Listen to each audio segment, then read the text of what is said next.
Hello guys, hello, good morning, happy Thursday to all of you guys. Hopefully you have been having a wonderful morning so far. For anybody who happens to be catching this for the first time, welcome and thank you for watching. I am here every morning, Monday, Tuesday, Thursday, and Friday, reading a devotional for you guys. Right now I'm reading out of one of Joel Osteen's book, and this is called Every Day a Friday. And you can always click on the hashtag Mornings with Sharon to see all the other videos that I've done from this book, and also the last book of his that I read that was called Become a Better You. Good morning, Allie. I think you're almost always the first one to hop on. I think that is so awesome. Thank you so much for joining me. Hi guys, thank you so much for joining this morning. Good to see you guys. Hopefully your Thursday is going well so far. All right, so just in case any of you guys happen to have missed the last devotional that I did on Tuesday, I highly recommend you go back on my timeline and you go check it out. It does relate to the devotional that we're reading today, and also I feel like I gave some really great examples of other people that kind of demonstrate what we were talking about, which I actually posted in the comments of that last devotional on Tuesday, so I just recommend you guys checking that out if you haven't already. So I am going to go ahead and get started. Hi Jennifer, hi Denise. Today's devotional is a little bit similar. It's kind of along the same lines as the one on Tuesday as well. So today's devotional, we are on day 10. The title for this one is called God Will Turn Your Disadvantages to Advantages. And the scripture reading comes from Luke 19. Jesus said to him, "Today salvation has come to this house because this man too is a son of Abraham. For the Son of Man came to seek and to save the lost." Luke 19, 9 through 10. This scripture reading tells the story of a man named Zacchaeus. He had a disadvantage. He was very short. No doubt when he was growing up, the other children teased him, calling him Shorty or Peanut, and I can only imagine he wanted to be more like everyone else. But understand, God makes us the way we are on purpose.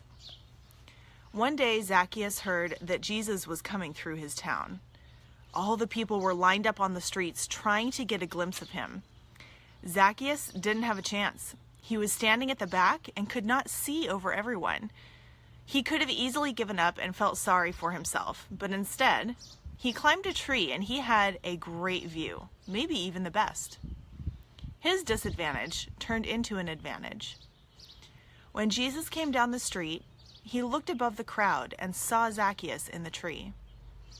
Jesus called out to Zacchaeus and asked to have dinner at his house. Now, if Zacchaeus had been a normal height, he wouldn't have climbed that tree and caught the attention of Jesus in the crowd. But because of his handicap, Zacchaeus climbed higher and reaped one of the highest possible rewards. Take a higher perspective, as Zacchaeus did. Look at your supposed liability and consider that it may be an advantage. I realize now my laid-back and easygoing personality is actually an asset. For me to act like someone else just wouldn't work, and I've accepted who I am. Today's prayer. Father, thank you for uniquely designing everything about me. Thank you for creating me on purpose and for a purpose. Today I dedicate every area of my life to you, knowing that you will take these things that seem to be disadvantages and turn them around for my good. Today's thought. We all have characteristics that can feel like disadvantages, things that seem to make life harder on us. But what you think is a disadvantage, God will turn around to be an advantage so you can move forward into the abundant life He has for you. Okay, so hi Jacqueline, good morning, happy Thursday. Okay, so I think that this is a really great, yay, thank you for hopping on, Denise, I'm glad you're able to make it. I think this is such a really great example to really reflect on, because I feel like it's really easy for a lot of us to take whatever disadvantages or life struggles or anything like that that we have right now and turn them into excuses for why we can't do something, why we can't move forward or grow or whatever it is. I think it's just a little bit too easy to do that. And not only is this a good example, but when I was reading it, there was a couple of things that I kind of thought of. Number one, most of my friends know that I sell Unique. I love doing those get ready with me videos, which I haven't done in a while because I'm focusing on something else right now. But when I first started doing those, the first thing you need to know is, first of all, it took me over 6 months to get the courage for me to do a Facebook Live. I was so scared. I was so nervous. And, you know, looking back on it, I wish I hadn't taken so much time. When the Facebook Live option first became a thing, everybody all the leaders in Unique that I followed immediately hopped onto that bandwagon, and they started doing Facebook Lives, like get ready with me, like showing people how to do makeup, demonstrating our skincare, talking about brushes, and sometimes they would hop on and talk about other random things like activities they're doing with their kids or hobbies that they have. I mean, they just really took that Facebook Live option and completely ran with it. Now, for me, I just didn't have that confidence yet. Once I finally did, and if anybody is still struggling with that fear of getting on Facebook Live, let me know and I can tell you what I did to get over that. Once I did, and I kind of broke through that fear, I was almost unstoppable. I have no problems, obviously, doing Facebook Lives anymore the way that I first did when I was first, like, starting, basically. And here's the thing, like, a lot of people will say something like, oh, I'm not outgoing, or I don't have, you know, that huge bubbly personality, you know, there's no way I could do Facebook Live. And that really makes me sad, because for people especially who are self-employed, Facebook Live is an amazing, amazing tool. I mean, that was such a game changer when that became a thing. So people who are also in the network marketing industry, or really any kind of self-employment, you know, you can use Facebook Live as an amazing tool and an asset. And people who say things like, you know, I'm not outgoing enough to do Facebook Live, really, it makes me sad, because you don't need to be outgoing to be able to get on Facebook Live and do whatever it is that you want to do. People who know me in real life know that I'm not an outgoing person. I am very reserved. I am very quiet most of the time. And I'm very much an introvert. I am very introverted. And, you know, especially you put me in a situation with a whole bunch of people that I don't know, you're not going to hear a peep out of me. That's just what I am. But the thing is that people confuse an outgoing personality with a confident personality. I am very confident in myself, and that is what is actually coming out when I do Facebook Lives versus having an outgoing personality. Because, and I can see how it's easy to kind of confuse those two. Hi, Andrew. Good morning. So first of all, that is one of the things that I wanted to kind of address first. But the other thing that I was thinking of, I don't know how relatable it might be. I'm the biggest introvert you could ever meet. You would never know that on Facebook Live. Yeah, that's 100% true. Anybody in Unique probably knows the Lash twins, Adriana and Jennifer. They do Facebook Lives a lot, like demonstrating their makeup and stuff. And so a lot of us like to follow them. You know, they're really good as far as leading by example, even though we're not on their teams. And they both have very big personalities, and that's actually how they are in real life as well. But you don't have to have that kind of personality to get on Facebook Live. And like I said, for me, it has more to do with confidence than it has to do with a big bubbly personality. But the other person I was thinking of when I was reading this devotional is actually Eminem. I am a huge Eminem fan. If you don't know who that is, he is a rap artist, and I have been following him since he came out with his Slim Shady LP, like way back in the late 90s. I have all of his albums, and although he might be considered an unsavory type of artist, one of the reasons that I have always had such an immense amount of respect for him is because of who he is as a person underneath of his music.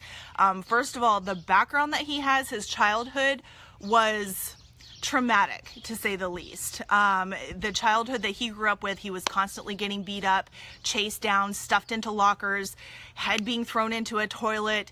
I mean, he was beat up all the time. He was constantly having those types of battles while he was growing up in school, not to mention the fact that he had an alcoholic mother, who obviously didn't, help out in his childhood at all. And he has a father somewhere in the world who ran off and he was not a part of him growing up. And so his childhood was, he had one of the roughest starts to life in general when he was younger. Now, that's not like a brand new story. There are thousands and probably millions of people who have grown up with those types of childhoods. And the outcome of those types of people are vast. I mean, they are so different, and everybody has different reactions to those types of childhoods and those types of parents and stuff like that. But one of the things that I love and respect about him is that he took the type of childhood that he had and he made something out of it. Now, obviously, he had a talent that he was able to capitalize on, but even that wasn't easy for him either, because getting started in the rap industry, he was white, and that was actually one of the barriers for him getting into the industry.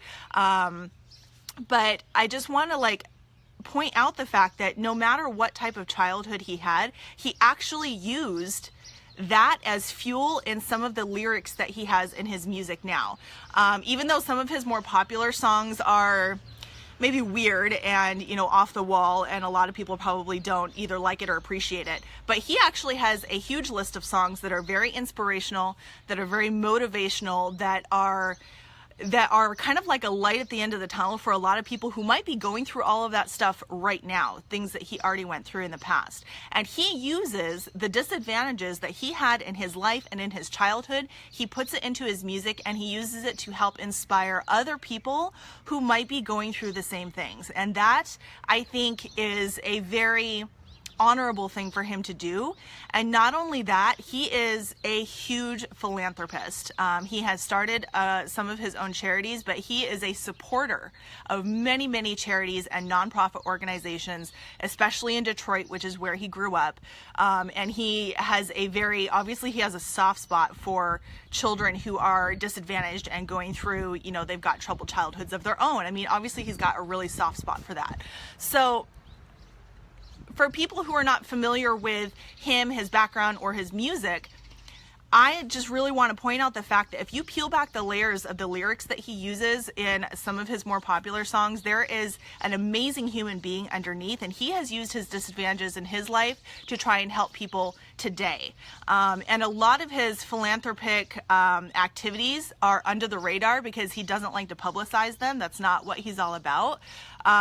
He wants it to be quiet, and he does it out of the goodness of his heart. He's got a huge heart. And I have seen people that are from Detroit talk about some of the things that he's involved with and some of the things that he's done, some of the ways that he's tried to help their city and tried to help the children that are growing up in that city. And maybe if he hadn't had such a traumatic childhood, he wouldn't feel the need or the desire to do those types of things now as an adult. And that's just one of the things that I want to point out. It doesn't matter who you are or where you came from. It doesn't matter what your past is. It doesn't matter what kind of advantages or disadvantages you have. It doesn't even matter if you're an orphan and maybe you had no parents growing up. It literally doesn't matter. What happened yesterday or anything beyond that has no effect, or there's no reason to use that as an excuse for not being able to do something today or tomorrow or in your future. It doesn't matter where you came from. The only thing that matters is what you're going to do today to fix your future to be better. And in doing that, you're probably going to be able to have a grand effect on other people that are around you because of that. Another person that comes to mind is, her name is Elizabeth Smart. She was abducted as a child, I think maybe 11 or something like that. She was pretty young. She was abducted out of her home. This was several years ago. And she was held captive by this couple for almost a year, I think. And she was constantly raped, and she was held captive in the mountains, literally tied to like a tree or something like that, and she had a bucket next to her if she had to use the bathroom.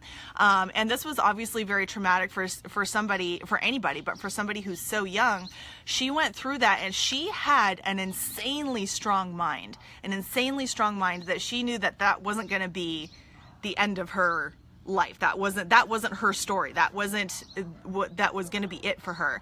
And she fought and she struggled, and she finally was able to get away from them. And even though, just like with Eminem, even though that's not the first time that that's ever happened to anybody, there are many stories like that. But she was able to take that story and run with it, and she built an amazing, I don't want to say business, but I guess I could say career out of it, simply because she uses her story to travel around the world. She is an advocate for other women who have gone through that. She helps other children who have gone through that by telling her story. And you know, not only was she able to do that, but she was able to get past it, and she was able to get married, and she has her own kid as well. So, I mean, both of those two I know are extremely difficult for people who have gone through those types of things.